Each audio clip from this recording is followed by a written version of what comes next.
Amen. Gloire à Dieu. Est-ce que ça va ce matin? Amen. Eh bien, nous allons partager la merveilleuse parole de Dieu. Alléluia. Donc, il s'intitule Guérir notre âme pour vivre libre. Amen. Alors, on va voir à quel point c'est important d'être guéri dans son âme pour être libre. Alléluia. Amen.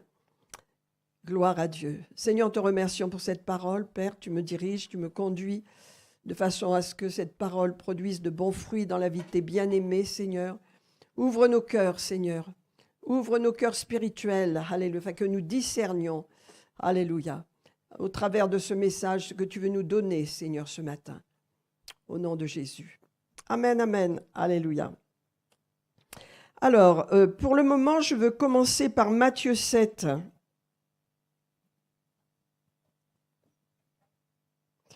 On va prendre Matthieu 7. Oula. Voilà.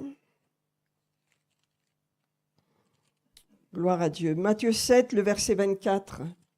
À partir du verset 24. Alléluia. Gloire à Jésus. Amen.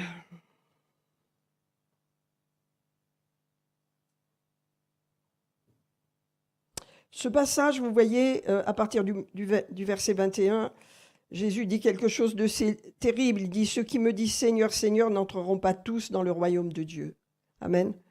C'est une vérité puisque c'est Jésus qui le dit, n'est-ce pas? Mais celui-là, seul qui fait la volonté de mon Père qui est dans les cieux. Vous voyez, il y a quand même des conditions. Amen. Quand on est sauvé, on entre dans la volonté de Dieu et Dieu nous appelle à marcher dans cette volonté. On va voir quelque chose d'important. Et donc, voilà, l'important d'être dans la volonté de Dieu et de la faire. Parce que tout le monde n'entre pas dans le royaume de Dieu sans cette volonté. Amen. Mais je crois qu'on l'a mis en place dans notre vie. Quand on est en contact avec la parole de Dieu, on va le voir en contact avec le Saint-Esprit. Alléluia. Alors, il va dire, c'est pourquoi, le verset 24. Hein, quiconque entend la parole que je dis, quiconque entend les paroles que je dis, ces paroles, et les met en pratique, sera semblable à un homme prudent qui a bâti sa maison sur le roc. La pluie est tombée, les torrents se sont versés contre cette maison, les vents ont soufflé et se sont jetés contre cette maison. Elle n'est point tombée parce qu'elle était fondée sur le roc. Mais celui qui entend ces paroles que je dis et ne les met pas en pratique sera semblable à un homme insensé qui a bâti sa maison sur le sable. La pluie est tombée, les torrents sont venus, les vents ont soufflé sur cette maison et elle est tombée. Et sa ruine a été grande. Amen.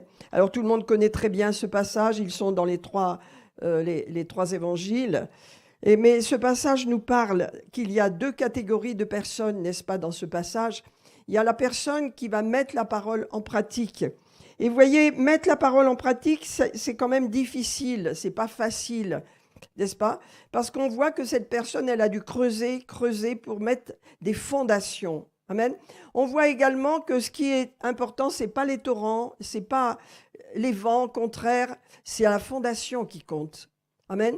C'est pourquoi Dieu met des fondations dans notre vie de façon à ce que nous ne soyons pas, on peut dire, on ne bouge pas dans nos fondations, soit établis solidement. Et comment est-ce que ces fondations vont fonctionner? De façon à ce qu'on entende la parole et qu'on la mette en pratique. Et on va voir ce que c'est que mettre la parole en pratique. C'est très important de la pratiquer, de la parler et de se soumettre à cette parole. Parce que quand, comme on l'a vu la semaine dernière, hein, quand on veut faire la volonté de Dieu, il faut simplement, et quand on veut prier de façon à être exaucé, eh bien Jésus a dit, si mes paroles demeurent en vous, demandez ce que vous voudrez, cela vous sera accordé. Vous vous rappelez? Donc qu'est-ce que Dieu nous dit là? Il dit, les paroles doivent être mises en pratique. Ça veut dire que tu dois apprendre et connaître la parole de Dieu et simplement soumettre ta vie à cette parole. Alors, la parole de Dieu, on peut dire, c'est important. Il y a beaucoup de choses. On ne soumet pas sa vie à tout du jour au lendemain, mais au fur et à mesure qu'on la lit, Dieu nous parle. Dieu nous parle parce que la parole, elle est vivante. Elle nous parle. Donc, qu'est-ce qu'il est dit? Il dit que donc, il y a deux résultats différents. de résultats. Lorsque vous commencez à mettre la parole en pratique, eh bien, vous allez voir que les difficultés, les problèmes auxquels nous sommes tous confrontés, vous ne les verrez pas de la même façon, vous allez apprendre à leur résister. Mais quand on n'a pas la parole, on n'a pas de fondement, vous voyez, on n'a pas de fondement, et à ce moment-là, les problèmes arrivent et on est déstabilisé, on est dans la confusion, on est angoissé, on est inquiet. Comment je peux savoir si je mets la parole en pratique ? Mes amis, les torrents et les vents contraires n'arrivent pas tous les jours, mais quand ils arrivent, comment je réagis ? Amen. Quand arrivent des problèmes financiers, quand arrive une mauvaise nouvelle en ce qui concerne votre santé, quand arrivent des problèmes dans la famille, comment est-ce qu'on réagit? Amen. Est-ce qu'on est dans la peur? Est-ce qu'on est dans l'angoisse? Est-ce qu'on est dans l'insécurité? Est-ce qu'on cherche de l'aide à droite, à gauche? Ou est-ce qu'on se tient sur la parole? Tu as dit que. Amen. Ça, c'est ça, la maison bâtie sur le roc. C'est une maison stable parce qu'elle est bâtie sur quelque chose qui ne passe pas. C'est la parole de Dieu. Elle ne changera pas. Elle est éternelle et elle est agissante. Amen. Alors, le Seigneur nous rappelle que poser sa vie, établir la vie sur un fondement solide, sur le roc, ça demande des efforts. Vous savez, Jésus a dit, large est le chemin qui mène à la perdition, mais étroit est le chemin qui mène à la vie. Et il y en a peu qui les trouvent. Dieu merci, on trouve le chemin qui mène à la vie. Mais Dieu nous rappelle qu'il y a des efforts à faire. Ça ne tombe pas comme ça tout cuit, on va le voir, il y a des efforts à faire pour rester dans la parole. Amen. Alléluia. Donc c'est une question qu'on doit se poser, qu'on doit apprendre à se poser. Alléluia. Quelle est ma première réaction lorsque je suis éprouvé? Lorsque je passe un orage, comme je passe une difficulté, est-ce que c'est la peur qui vient? Est-ce que c'est l'inquiétude? Est-ce que c'est la confusion? Amen. Et là, je dois me poser cette question pour m'établir sur la fondation solide. Parce qu'à ce moment-là, les choses ne vont pas bouger dans votre vie. Amen. Alors, je vais vous dire une chose. Pourquoi j'introduis ce message par cela? Parce que les chrétiens croient, beaucoup de chrétiens croient que Dieu existe et ça leur suffit. Vous voyez? Dieu existe, donc voilà, c'est bien, mais la communion n'est pas là. Il y a beaucoup de chrétiens comme ça. Dieu existe, je sais que Dieu existe, amen. Mais vous voyez, c'est pas suffisant dans notre vie. Savoir que Dieu existe, c'est une chose. Vous croyez en Dieu, d'accord, mais c'est pas suffisant. Vous voyez, il y a quelque chose, il y a un passage qui m'a travaillé un petit peu dans Jacques, qui dit une chose. Jacques chapitre 2 verset 19, il dit « Tu crois qu'il y a un seul Dieu, donc c'est bien, tu fais bien, mais les démons le croient aussi et ils tremblent. » Ça veut dire croire qu'il y a un Dieu, croire que Dieu t'aime, croire que Dieu est là, c'est bien, mais c'est pas suffisant. Parce que les démons aussi, ils croient que Dieu est là. Ils savent qu'il est réel, ils savent qu'il existe. Vous voyez ? Et donc, cette nuance est très importante. Quand on est chrétien, on est entré dans une marche. On est entré sur un chemin où le Seigneur, avec sa parole, nous conduit. Il va nous révéler notre cœur. Il va nous révéler les choses cachées en nous. Il va nous apprendre qui nous sommes de façon à guérir notre âme, de façon à nous appeler, de façon à nous envoyer. Mais avant cela, amen, ce qu'il veut, c'est qu'on comprenne que croire en Dieu ne suffit pas. Croire Dieu et que Dieu existe, ça ne suffit pas. Les démons le croient, eux aussi. Amen. Mes frères et sœurs, dans ces derniers temps, car nous sommes dans les derniers temps, ce que le Seigneur nous parle de plus en plus à tout le monde et en ce début d'année, la communion avec Dieu est la clé. Amen. La relation avec Dieu, parler à Dieu, demander. Nous allons voir quelque chose tout à l'heure avec Pierre. Et vous allez voir à quel point Dieu répond et attend de vous quelque chose. Mais si vous croyez que Dieu existe et que vous êtes chrétien, voilà, vous êtes né de nouveau et que ça suffit, c'est pas assez, c'est pas suffisant. Quelle est votre vie? Quelle est votre semaine? Réfléchissez. Je ne veux pas vous mettre des culpabilités, mais est-ce que cette communion, elle est réelle? Alléluia, parce que Satan sait que Dieu existe. Les démons le savent aussi. Ça suffit pas. Ça suffit pas. C'est ça ce que la parole de Dieu nous dit. Tu crois qu'il y a un seul Dieu? Bon, ben, tu fais bien. Oui, c'est vrai, les démons le croient, mais eux, ils tremblent. Alors, reconnaître simplement que Dieu existe te met au niveau des démons. C'est simple. Et beaucoup de chrétiens, ben, ils ont leur vie, ils vont à l'église, Dieu existe, mais la relation n'est pas là. Or, Dieu nous a sauvés pour avoir une relation avec nous. L'onction, c'est une chose, la relation, c'est la clé. C'est pourquoi il y a deux expériences. Mais la première, c'est la plus importante, c'est celle qui commence la vie chrétienne. Tu es né de nouveau, tu es né de l'Esprit, l'Esprit est là, et c'est là que Dieu va te parler. C'est de là que vient ta communion. Après, l'onction de puissance vient pour établir le royaume de Dieu et faire les œuvres. Tu es habillé, tu es couvert, tu es revêtu donc de puissance. Mais l'onction que tu as à l'intérieur de toi, c'est ce qui te guide, c'est ce qui te conduit, c'est ce qui te parle. Et si tu n'as pas de relation avec le Seigneur, tu es au même niveau. Oui, je crois que Dieu existe. Ok, ça me suffit. C'est pas suffisant. Vous comprenez? C'est pas suffisant. Alléluia. Alléluia. Gloire à Dieu. Ce n'est pas suffisant. Alléluia. Vous savez que les démons ne sont pas sauvés. Alléluia. Ils savent que Dieu existe. Ils ne sont pas libres comme nous le sommes et toutes leurs actions sont tournées vers le mal. Toutes leurs actions sont anti-Christ. C'est le monde des démons. Mais nous sommes à Christ. Et le Seigneur va nous conduire par notre esprit à l'intérieur de nous. C'est pourquoi plus je grandis dans le Seigneur, plus je développe cette relation. Parce que c'est par là que Dieu me conduit. Amen. Et croire que Dieu existe ne suffit pas. Et vous savez, il y a beaucoup de chrétiens qui croient que Dieu existe, qui aiment Dieu, qui se disent oui, d'accord, mais qui n'ont aucune relation avec Dieu.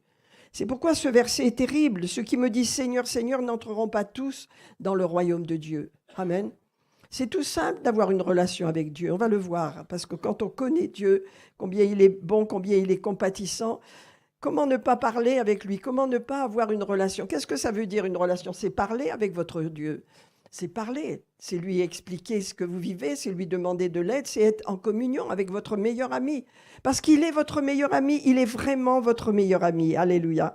Amen. Alléluia. Alors, vous voyez, je continue mon introduction. Jean 8, au verset 31. Alléluia. Toutes les actions de l'ennemi sont des actions anti-Dieu, parce qu'il est menteur. Toutes ces actions sont je dirais mieux, anti-Christ. C'est pourquoi vous allez voir que la parole va nous aider à voir clair. Et cette parole, elle a besoin d'être sous nos yeux, elle a besoin d'être mise en pratique. Quand le Seigneur nous dit des choses dans cette parole, ah, Seigneur, je me soumets à ta parole. Aide-moi à bien la comprendre et à la vivre. Amen. Et quand je parle de la parole, c'est en général. Mais Dieu nous parle au travers d'un verset. Dieu nous parle au travers d'un passage. Dieu m'a parlé au travers d'un verset, nous allons voir tout à l'heure. Amen. Donc voilà, Jean 8, verset 31. Il dit aux Juifs, le Seigneur dit aux Juifs qui avaient cru en lui. Hein? Donc ils avaient cru en lui. Si vous demeurez dans ma parole, vous êtes vraiment mes disciples, vous connaîtrez la vérité et la vérité vous rendra libre, ou la vérité vous affranchira. Donc c'est un verset très important, mes amis, parce que Dieu dit, je veux des disciples. Comment savoir si je suis un disciple? Eh bien, je continue dans la parole. Un disciple, il ne prend pas, il n'entend pas la parole le dimanche matin et puis c'est terminé. Non, il continue dans la parole. Il dit, vous qui avez cru, si vous demeurez, ça veut dire si vous vivez dans la parole. C'est pourquoi c'est un chemin étroit. Amen. Il y a tellement de distractions. Il y a tellement de choses qui nous attirent. Il y a tellement de choses dans lesquelles on met toute notre énergie et notre temps qui n'ont rien à voir avec ce que Dieu attend de nous. Alléluia. Amen. Parce qu'on est tous soumis aux mêmes pressions. On est tous soumis à une vie trépidante et rapide. Mais Dieu nous dit, si tu demeures dans ma parole, c'est cela que je veux. Je veux que tu connaisses la vérité parce que cette parole va te libérer. Dieu nous veut libres, mes amis. Dieu nous veut libres. Quand notre âme est blessée, nous ne pouvons pas être libres de servir Dieu. Quand notre âme est blessée, nous n'avons qu'une partie de nous qui suit le Seigneur. La volonté de Dieu, c'est de nous libérer. Amen. Si tu continues dans la parole, tu vas être libre. Parce que cette parole, elle va se révéler à toi un jour, des serviteurs de Dieu viennent, tu es béni, voilà. Mais si tu t'arrêtes là, ça ne suffit pas. Apprends à continuer par toi-même dans la parole. Amen. Parce que la continuation, le fait de marcher dans cette parole va te libérer totalement. Parce que Dieu libère son peuple totalement. Il nous veut libres. Il a tout accompli pour qu'on soit libre. Alléluia. Et il dit, si vous demeurez dans ma parole, vous n'êtes pas des croyants. Non, non. Un croyant, il croit que Jésus, comme je l'ai dit, il croit que voilà, Jésus est vivant, il croit que Dieu existe, mais il ne demeure pas dans la parole. Il n'est pas établi dans cette parole. Il n'a pas l'amour de la parole. Il n'a pas l'amour de la vérité. C'est un croyant. Mais le Seigneur n'a jamais parlé de ça. Il cherche des disciples. Quel est un disciple? Hein? Un disciple, c'est quelqu'un qui demeure, qui apprend petit à petit à s'établir dans cette... Qu'est-ce que la Bible me dit? Est-ce que j'ai faim? Est-ce que j'ai soif? Oh, je vais lire ci, je vais lire ça. C'est très, très, très bien. C'est désir. À la place de regarder ci, de regarder ça, je vais faire de la place. Je vais commencer à m'alimenter, à me nourrir avec cette parole. Et elle va me parler parce qu'elle est vivante. Amen. Donc Jésus dit, je veux que vous soyez libres. Je veux que vous soyez libres, alléluia, parce que quand vous êtes libre, vous pouvez faire ce que je vous demande. Mais si vous n'êtes pas libre, eh bien vous avez des blocages qui vous empêchent, amen, qui vous empêchent d'être libre. Quand vous êtes assailli par des pensées négatives, quand vous avez des blessures, qu'est-ce qu'elles font les blessures dans notre âme? Elles nous assaillent de pensées négatives, de culpabilité, de condamnation, les souvenirs du passé reviennent, on ne sait plus qui on est, on perd notre identité. Vous voyez, c'est ces choses-là. Tu n'es pas libre parce que si tu as tous ces combats dans ta tête, tu ne peux pas me servir dans la liberté. Servir Dieu dans la liberté, c'est dans la joie également, dans l'énergie. On va voir des choses ce matin, de façon à comprendre que Dieu veut nous libérer. Alors, je ne sais pas, tout le monde n'a pas besoin de libération, mais beaucoup ont gardé des blessures enfouies, qui fait que leur engagement avec Dieu est difficile. Il y a une partie d'eux-mêmes qui bloque. Dieu nous veut libres. Celui qui reste et qui demeure, qui continue dans la parole, il sera réellement libre. C'est une promesse. Et Dieu dit, tu es mon disciple, c'est à toi, c'est ton choix, je ne vais pas le faire à ta place. Mais si tu es mon disciple, eh bien, le signe que tu es mon disciple, c'est que tu aimes cette parole et que tu t'en nourris toi-même. Bien sûr que tu es nourri dans l'église locale. Bien sûr qu'il y a des serviteurs de Dieu qui viennent apporter leur onction pour te bénir et te faire du bien. Mais tu dois continuer toi-même dans la parole. C'est ça la clé. Dieu te regarde, il voit ton cœur et il dit continue dans la parole. Les choses extérieures, je te bénis au travers d'elles, mais continue dans la parole. Toi et moi. Amen. Alors nous allons voir la miséricorde du Seigneur maintenant. Amen. Nous allons voir sa miséricorde. Gloire à Dieu. Et pour cela, on va prendre... un passage dans l'Écriture. Alléluia. On va prendre Luc 24. Luc, on va prendre. Gloire à Jésus. Gloire à Jésus. Je voudrais qu'on réalise ce par quoi Pierre est passé et les apôtres également. Alléluia. Mais on va commencer premièrement par le chemin d'Emmaüs, par les deux disciples. Hein. Et pourquoi le Seigneur s'est révélé à ces deux disciples, hein? Luc 24, pourquoi? Ils quittent Jérusalem complètement accablés. Ils quittent Jérusalem complètement attristés, bouleversés, découragés. Vous comprenez? Ils viennent de voir ce Messie dans lequel ils avaient mis tous leurs espoirs, avoir été crucifié, avoir été bafoué, avoir été vraiment blessé, être mort sur cette croix d'une façon ignoble. Ils sont brisés, voyez, et ils repartent tous les deux. Jésus est ressuscité, alléluia. Qu'est-ce qu'il fait? Il va cheminer avec eux. Pourquoi il chemine avec eux sans se faire connaître? Pourquoi? Parce qu'il veut les relever. Il sait que s'ils ne les rêvent pas, ils ne porteront aucun fruit. Il sait que si cette blessure demeure, cette espèce de profondément déception profonde de tout ce qu'ils ont cru, de tout ce qu'ils ont espéré, de tout ce qu'ils ont vu, reste et demeure dans leur vie, ils ne porteront pas de fruits. Alors il chemine avec eux. Et il ne chemine pas pour leur raconter des bobards ou des histoires à dormir debout, non, il leur révèle la parole. Regardez, c'est extraordinaire. Il leur dit, de quoi parlez-vous en chemin? Vous savez, ils sont tellement accablés, tellement décontenancés, tellement déprimés, que Jésus veut les aider. Jésus vient à côté de ceux qui sont blessés pour les aider. Voyez, parce que la condamnation, on va le voir avec Pierre, la condamnation est ce qu'il y a de plus terrible quand on se condamne soi-même. Et quand on s'accuse, le Seigneur dit, tu ne peux pas me servir librement si tu n'es pas libre toi-même. Amen. Alors regardez, de quoi vous entretenez-nous pour que vous soyez tout triste, si triste? Vous savez, quand vous êtes blessé, quand vous êtes profondément déçu, quand vous avez fait quelque chose, qu'on a fait quelque chose contre vous qui vous blesse, eh bien, il y a de la tristesse. Et la tristesse ne vient pas toute seule, C'est pas une tristesse selon Dieu, hein, c'est une tristesse qui vient avec le découragement, avec les mauvaises pensées, avec le fait qu'on sent rien du tout, on se sent incapable.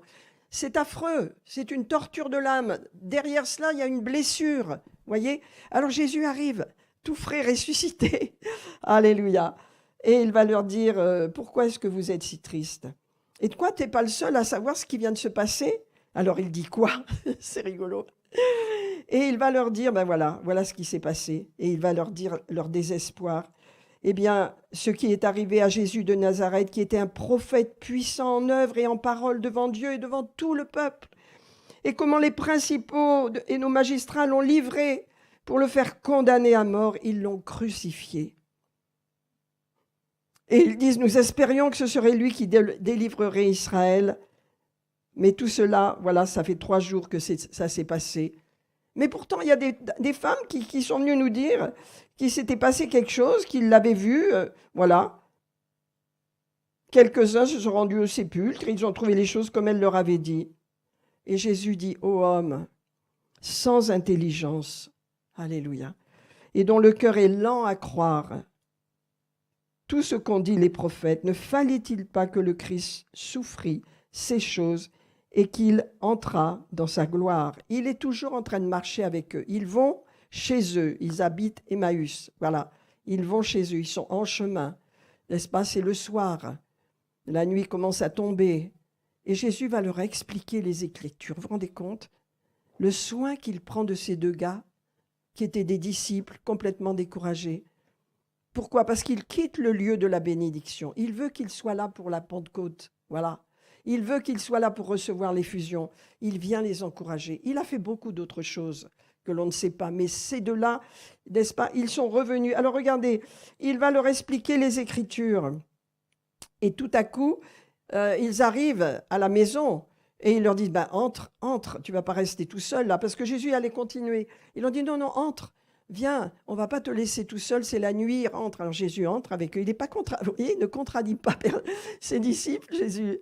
Et il entre avec eux, n'est-ce pas? Et puis, il leur prépare un repas. Donc, et quand il bénit le pain, tout à coup, leurs yeux s'ouvrent. Mais c'est Jésus qui était là.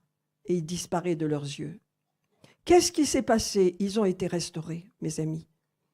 Ils ont été profondément restaurés, simplement par les Écritures, la présence de Jésus. Qu'est-ce qui s'est passé? Regardez, aussitôt, ils se sont levés à la même heure. C'est la nuit. Ils avaient peur, ils rentraient chez eux. Il s'était passé tellement de choses, ils n'ont plus peur. Ils sont revêtus de force. Vous me suivez? Regardez, se levant à l'heure même, ils retournent à Jérusalem. Et qu'est-ce qu'ils font? Ils trouvent les 11 qui étaient avec eux.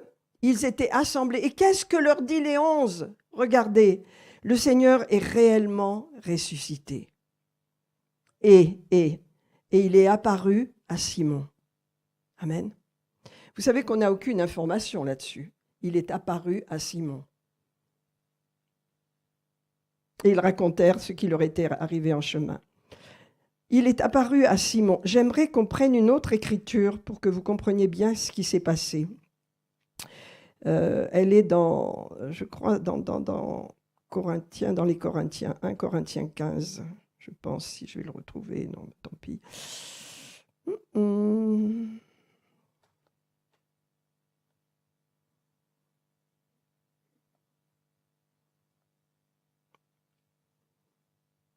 On va le prendre. Hein. 1 Corinthiens 15. Voilà, c'est le verset. On va prendre le verset 1 si vous voulez. Hein. Je vous rappelle, frères, l'évangile que je vous ai annoncé, c'est l'apôtre Paul, hein, que vous avez reçu et dans lequel vous avez persévéré. Amen. C'est notre marche, n'est-ce pas? Et dans lequel et par lequel vous êtes sauvés. Si, n'oubliez pas le si, vous le retenez tel que je vous l'ai annoncé. Amen. Autrement, vous auriez cru en vain. Ouais, toutes ces paroles sont très puissantes, elles sont très très puissantes pour nous rappeler notre marche. Et il dit, voilà, je vous ai enseigné avant tout, comme je l'avais dit, que Christ est mort pour nos péchés, qu'il a été enseveli et qu'il est ressuscité le 3e jour, selon les Écritures. Et ensuite, regardez, il est apparu à Pierre. Céphas, c'est Pierre, premièrement. Vous savez, on ne nous en parle pas. Là, dans l'évangile dont je vous ai montré, là on voit qu'ils le disent, les disciples. Ça veut dire qu'il est apparu à Pierre en secret. Regardez. Il est apparu à Céphas, puis aux 12. Hein. Ensuite, il est apparu à plus de 500 frères à la fois, dont la plupart sont encore vivants et quelques-uns sont morts. Ensuite, il est apparu à Jacques, son frère, son demi-frère, Jacques, qui était après la tête de l'Église. On pense que c'est là qu'il s'est converti, Jacques, l'apôtre Jacques. Hein. Jésus lui est apparu ressuscité. Vous voyez, tout ça, c'est dans l'ordre. Et ensuite, il m'est apparu à moi comme à l'avorton. Amen. Qu'est-ce que je veux vous dire? C'est secret. L'apparition de Jésus à Pierre est secrète. Vous n'en avez que quelques rudiments, notamment dans l'écriture que je vous ai parlé tout à l'heure, et dans Paul. Pourquoi? Parce que Pierre est totalement brisé. On va voir quelques passages dans quel état est Pierre. Et je vais vous dire, quand vous êtes brisé, condamné, culpabilisé à ce point, vous ne pouvez pas servir Dieu dans la liberté. Vous ne pouvez pas. Jésus le sait. Il vient vers lui. On va prendre quelques textes pour voir un petit peu dans quel état est Pierre, dans son état de pensée. J'ai noté Marc 26, je vais prendre Matthieu 26 plutôt, Matthieu, parce que les Écritures en parlent, les évangélistes en parlent tous. Alléluia. Dans Matthieu 26,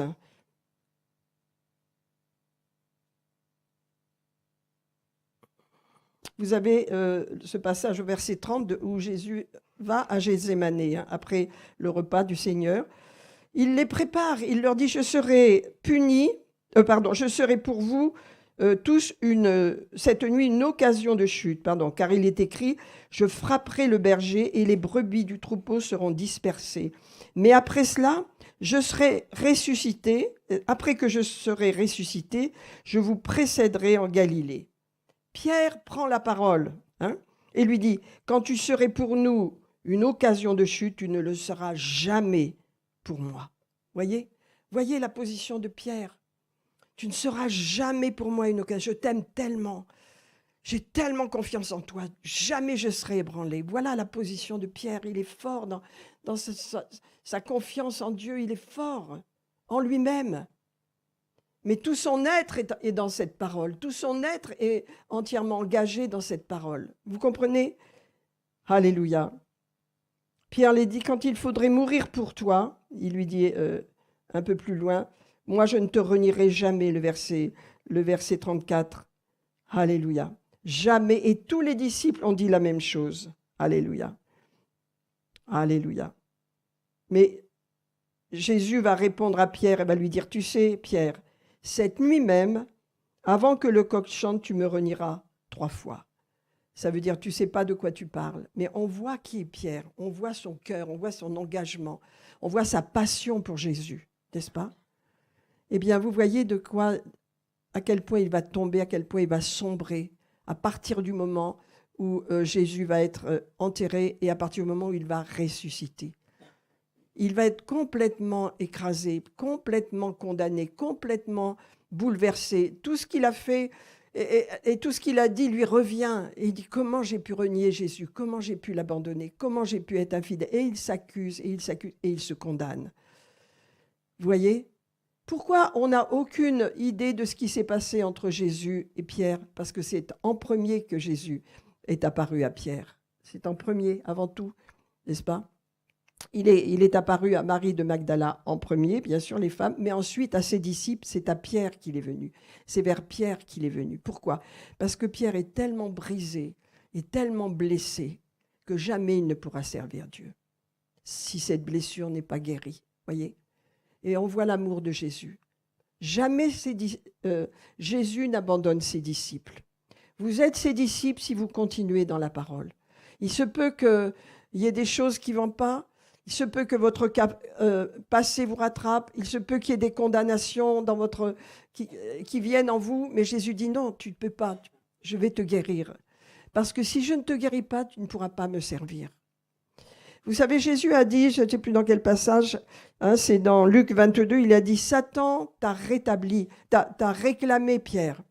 Il vous a même réclamé tous pour vous cribler de balles. Ça veut dire vous allez être attaqué, vous allez vous remettre en question, vous allez être découragé, vous allez être condamné, vous allez vous condamner, vous allez penser que vous êtes rien, vous allez vous sentir vraiment les plus minables qui soient. Mais Jésus dit, hey, je suis monté là-haut, j'ai prié pour toi, devant la justice de Dieu, devant le trône de la justice de Dieu, devant la cour de justice, j'ai réclamé ta délivrance, Pierre. Pierre, il lui dit à Pierre, afin que ta foi ne défaille pas. Vous vous rendez compte ? Et comment ça va se traduire, cette parole ? Lorsque Jésus va être ressuscité, il va venir vers Pierre en secret. En secret. Il y a des douleurs, des blessures que le Seigneur ne mettra jamais en lumière en public, mais qu'il veut traiter entre vous et lui. Amen. Il veut les traiter en secret. Amen. Et ça, c'est pourquoi, si vous n'avez pas cette marche avec le Seigneur, qui est une marche personnelle, n'est-ce pas, qui vous établit sur le roc, qui fait que cette communion avec Dieu, elle est réelle, elle est vivante, elle est vraie, elle est réelle, eh bien, il va pouvoir vous guérir. Il va pouvoir vous libérer. Amen. Parce que c'est ce qu'il veut. Si vous demeurez dans ma parole, alléluia, vous êtes vraiment mes disciples, vous connaîtrez la vérité. Et cette vérité, elle a cette puissance de vous libérer. Amen. Pierre a été tellement brisé, n'est-ce pas, tellement blessé. Je pense que ce qu'il a vécu, c'est en fonction de sa passion pour Christ et son caractère aussi. C'est un caractère, comment on peut dire, sanguin, vous voyez, très vivant, très passionné. Si tu meurs, non, je me battrai pour toi, j'agirai pour toi, je ferai tout pour toi. Vous voyez, c'est son caractère excessif. La blessure est d'autant plus forte quand votre caractère est comme ça. La blessure est d'autant plus douloureuse. Il est abattu. Il est à terre, voyez. Eh bien, Jésus va venir le voir. Les disciples vont dire, ouais, il est apparu premièrement à ses faces. C'est vers lui qu'il est venu en premier. Parce que c'est lui qui était le plus blessé, voyez. Mais pourquoi Jésus vient ? Parce que Jésus ne veut pas qu'on reste blessé. Il ne veut pas que les blessures de notre âme, qui sont peut-être enfouies ou cachées, nous paralysent. Ce qui s'est passé avec les disciples d'Emmaüs, c'est que quand ils ont été restaurés, tout de suite, ils se sont levés, ils sont partis. Ils ont reçu une nouvelle énergie, ils ont reçu de nouvelles forces, ils n'étaient plus déprimés, ils n'avaient plus peur. Ils ont reçu ce qu'il fallait pour servir Dieu. Mais quand ils étaient accablés, voyez, Jésus les voyait et il a dû aller vers eux, cheminer avec eux pour qu'ils ne restent pas dans cet état. Amen.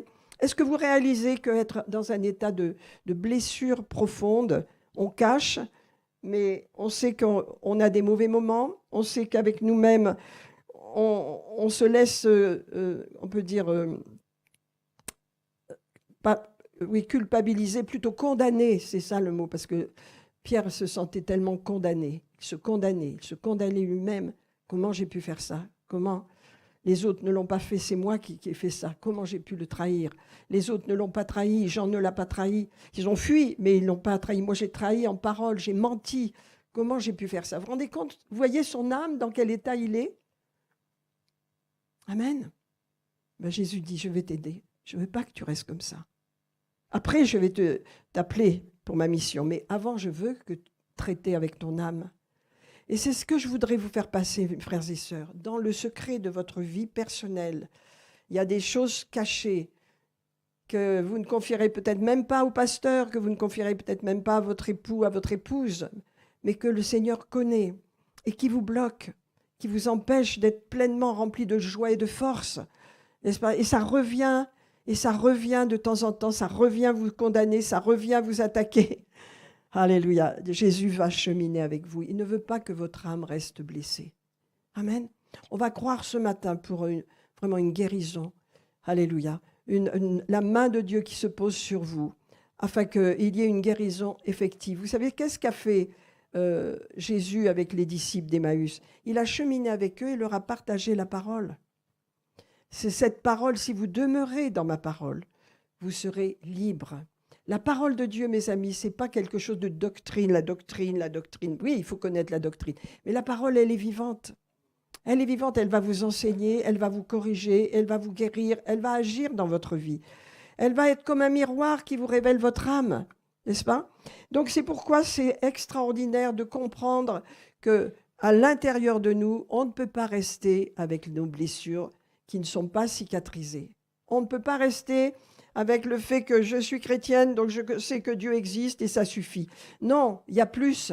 Dieu nous attend, il a des rendez-vous avec nous, il veut cette communion avec nous parce qu'il veut, au travers de sa parole, vous savez, la parole de Dieu, c'est Dieu lui-même, la parole de Jésus, c'est lui-même. Quand on est en contact avec sa parole, on est en contact avec Jésus. Il dit, je suis la parole de Dieu. Amen. Et la parole a été faite chair, elle a habité parmi nous pleine de grâce et de vérité. Donc cette parole, elle est réelle. Et quand vous êtes en contact avec cette parole, vous êtes en contact avec Jésus. Et Jésus, il vous met un miroir devant, il dit, regarde, voilà ce que je dis, voilà ce que je veux faire pour toi, voilà qui tu es, amen. Et voilà la puissance de ma parole. Alléluia, amen. Alors, dans Luc, je vous l'ai dit, 22, 31, Satan a voulu te cribler. Et je crois que pour vous, c'est la même chose.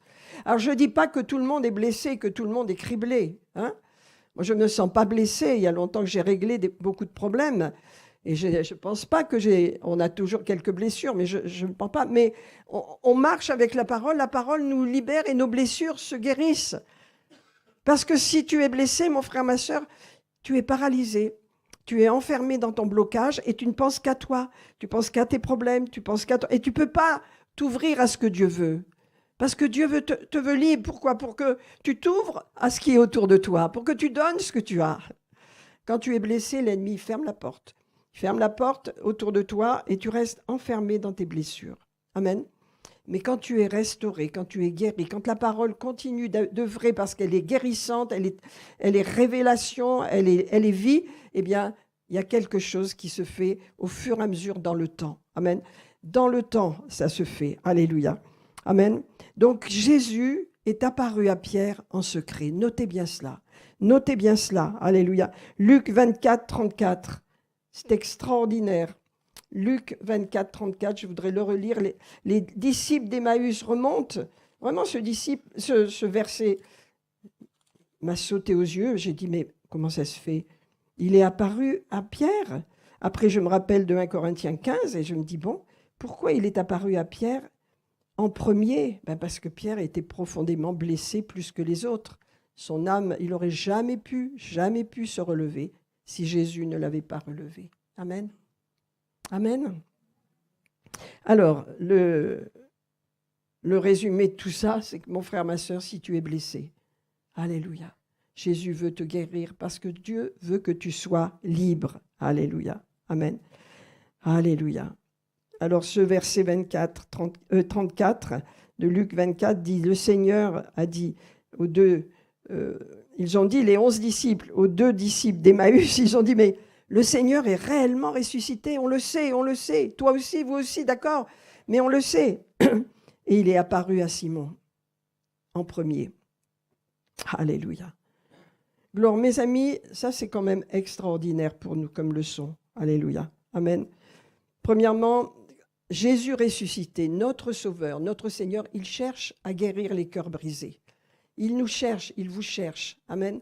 C'est l'onction de Jésus, c'est cela qu'il a oint, c'est pour ça qu'il est ressuscité, pour nous donner une totale liberté, pour qu'on ne reste pas dans notre chaos personnel, dans notre condamnation et qu'on se lève. Regardez comment Pierre a été guéri.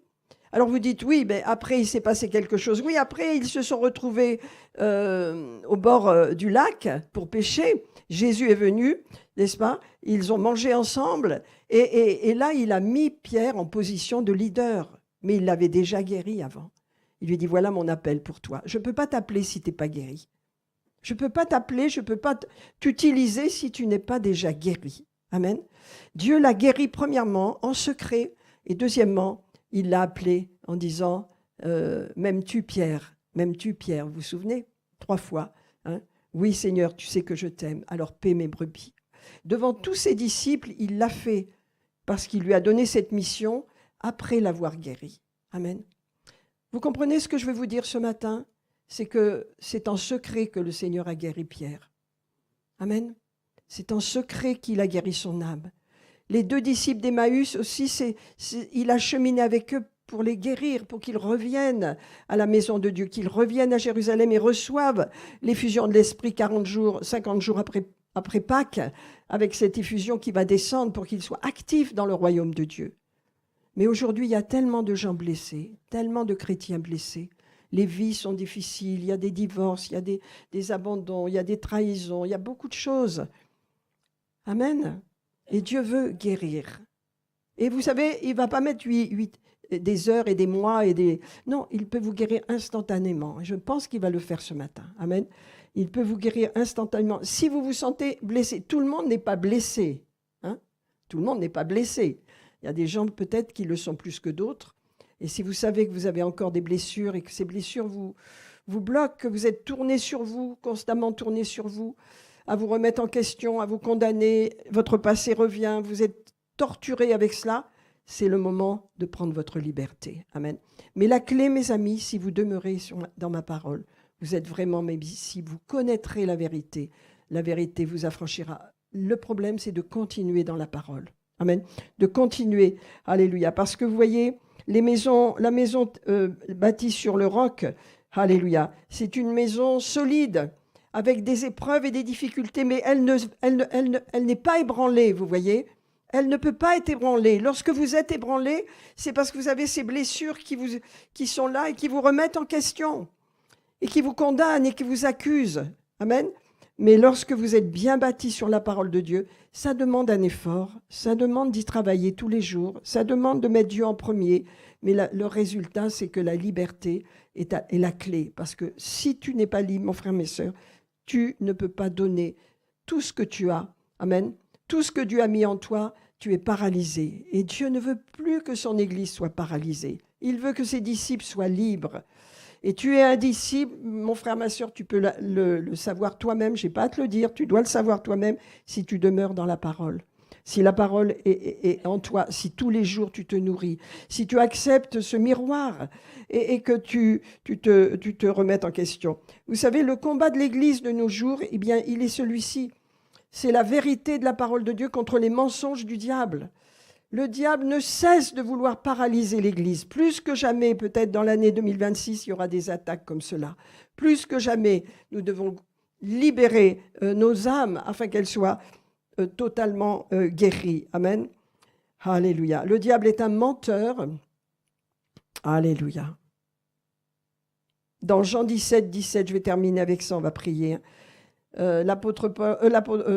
Jésus fait cette grande déclaration sur ses disciples, c'est la prière sacerdotale de Jean 17. Le verset 17, il parle à son Père et il dit « Sanctifie-les par ta vérité, mets-les à part. » Sanctifier, ça ne veut pas dire être pur, parfait, ça veut dire mis à part pour Dieu. Sanctifie-les, mets-les à part, Seigneur, mets-les à part par ta vérité, ta parole est la vérité. Il n'y a pas d'autre vérité.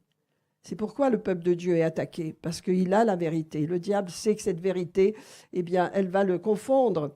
Mais quand le peuple de Dieu vit superficiellement, bon, je suis sauvé, j'aime Dieu, je sais que Dieu existe, mais il y a plus, mes amis.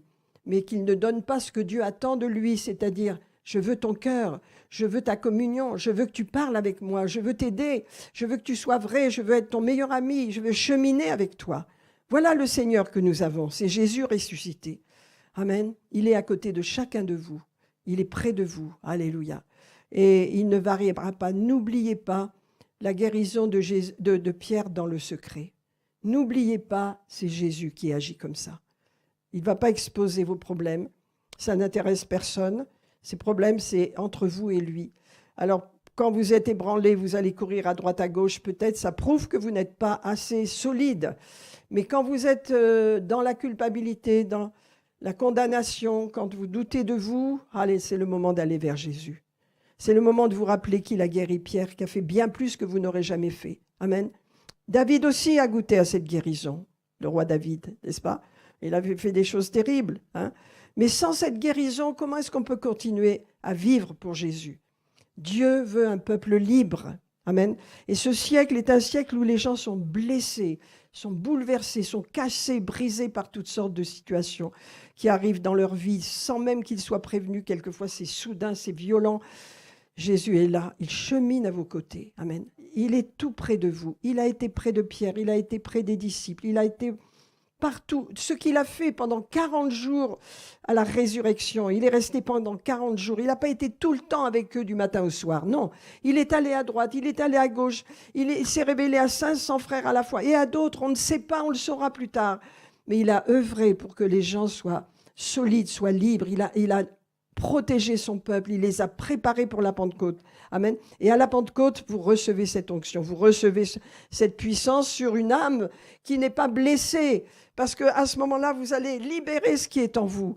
Vous allez être, vraiment, le royaume de Dieu va être manifesté. Mais quand votre âme est blessée, rien ne peut marcher. Vous ne pouvez pas entrer pleinement. Vous lirez comment le Seigneur a appelé Pierre dans Jean, la fin du chapitre de Jean, mais il l'a établi dans son ministère devant tout le monde. Et il lui a dit, tu vas paître mes brebis. Voilà ton appel, voilà ta mission. Tu vas paître mes brebis, tu vas paître mes agneaux, tu vas en prendre soin. Et c'est ce qu'il a fait. C'était sa mission, mais il ne lui a pas donné de mission avant de le guérir. Est-ce qu'on peut prier ensemble et s'attendre au Saint-Esprit ce matin? Alléluia.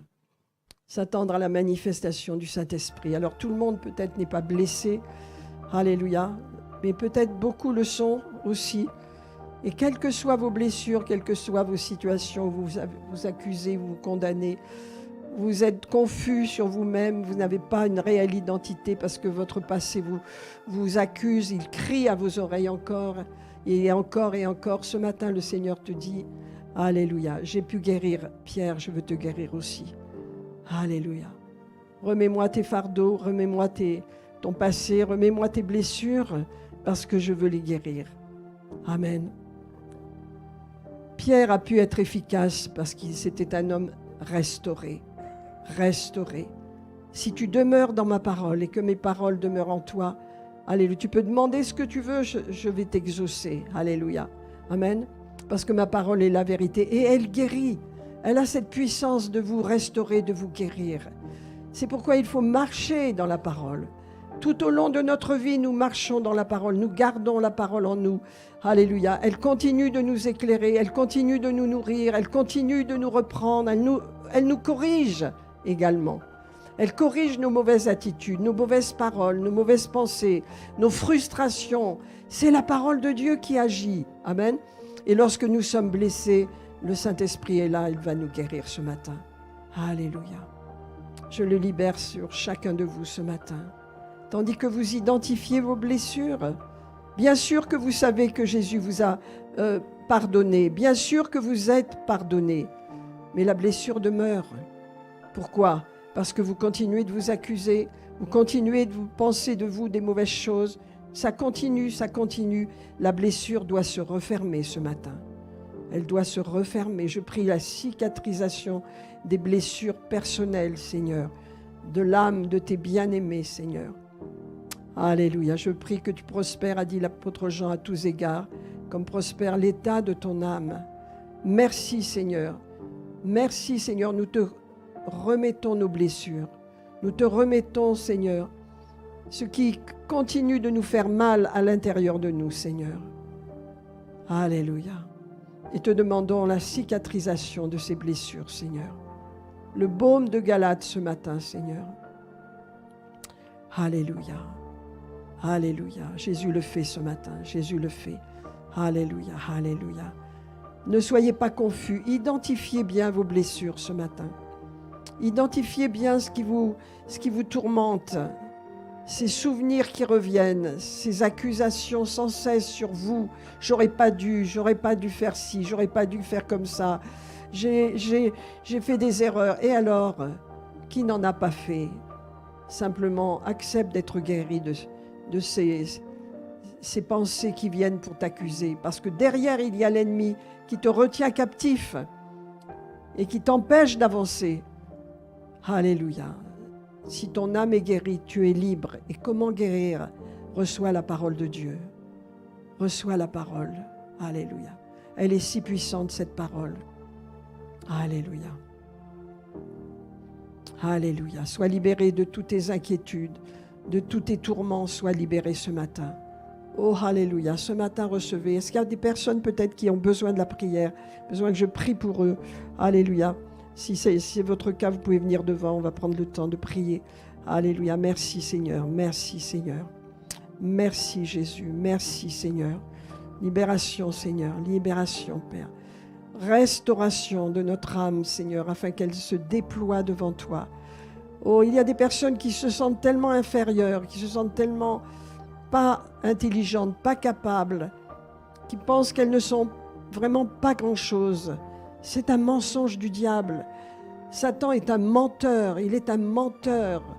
Seigneur, je rejette ces pensées, je les brise au nom de Jésus.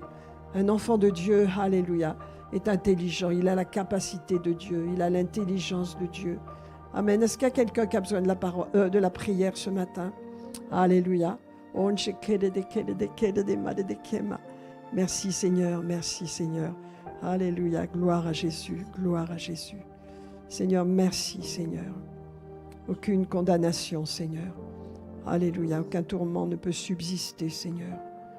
Notre âme l'âme de Bernard soit totalement guérie de tout reproche qu'il peut se faire Seigneur. Toute condamnation au nom de Jésus. Le passé est terminé Seigneur, je prie pour une guérison totale Seigneur. Alléluia, de culpabilité Seigneur, aucune culpabilité au nom de Jésus. Ne reviens plus au nom de Jésus. Je brise ce mauvais esprit, ne reviens plus. Je le chasse au nom de Jésus. Prends autorité, qu'une culpabilité maintenant au nom de Jésus. Brise l'esprit héréditaire, n'a aucun effet sur lui maintenant. On est dégagé totalement, Père, dans le nom puissant de Jésus. Amen, amen, amen, amen. Alléluia, merci Seigneur. Oh, shekere de mare de kema. Oh, shokoro do koro do mare de kema. Shekema maso koro do ma. Seigneur, je libère, Seigneur, alléluia. Je libère cette présence de Dieu qui guérit les âmes blessées, Seigneur. Alléluia. Cette blessure se cicatrise maintenant, Seigneur.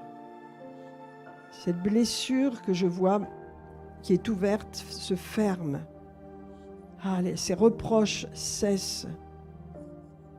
Ces reproches que vous vous faites cessent maintenant parce que la blessure surnaturellement, avec le doigt de Dieu, se referme au nom de Jésus. Elle ne saigne plus. Alléluia. Je dis restauration totale, Seigneur. Alléluia. Jésus est votre ami. Jésus est votre ami. Alléluia. Il est celui qui restaure les choses. Et l'âme de ses enfants, de ses disciples, a besoin d'être restaurée pour être libre. Et le Seigneur vous dit, demeure dans ma parole. Demeure chaque jour dans ma parole, afin que tu te relèves puissamment. Alléluia. Au nom de Jésus. Amen. Est-ce qu'il y a quelqu'un? Amen, amen, amen.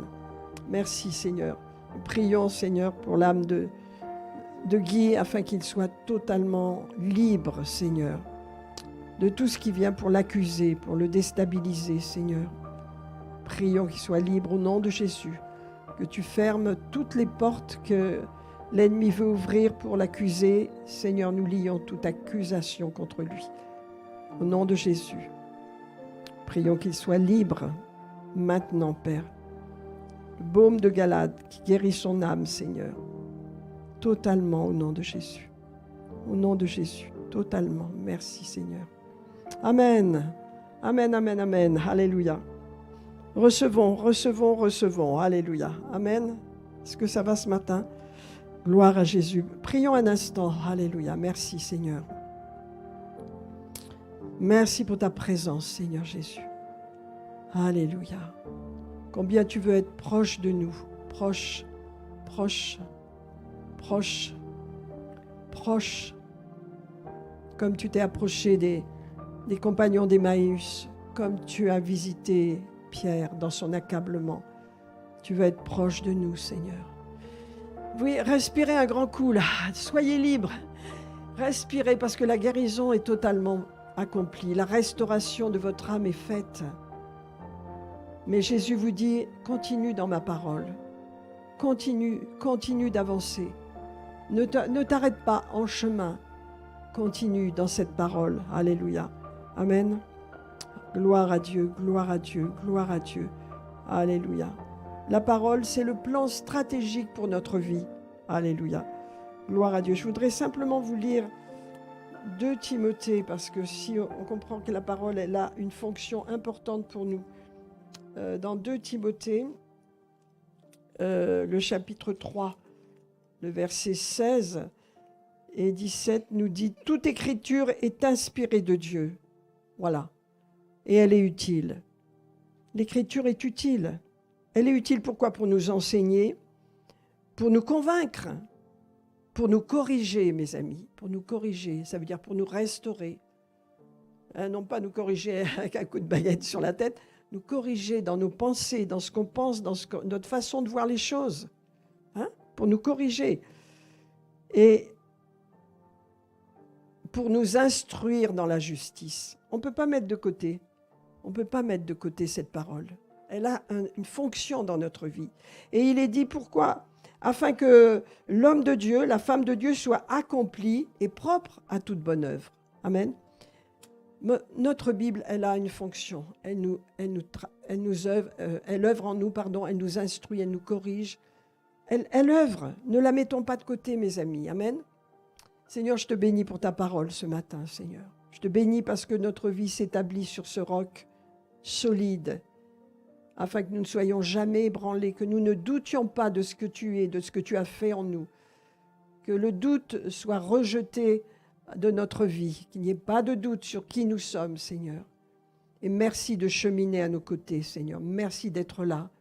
Pour ceux qui ont été blessés, peut-être pour ceux qui ont reçu des coups particulièrement durs, c'est avec eux que tu vas œuvrer comme tu l'as fait pour Pierre, Seigneur.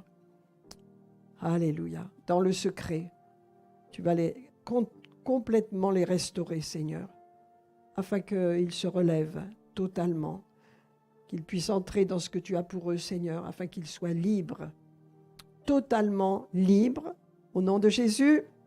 Alléluia. Amen, amen. Gloire à Dieu. Merci, Seigneur. Merci, Père.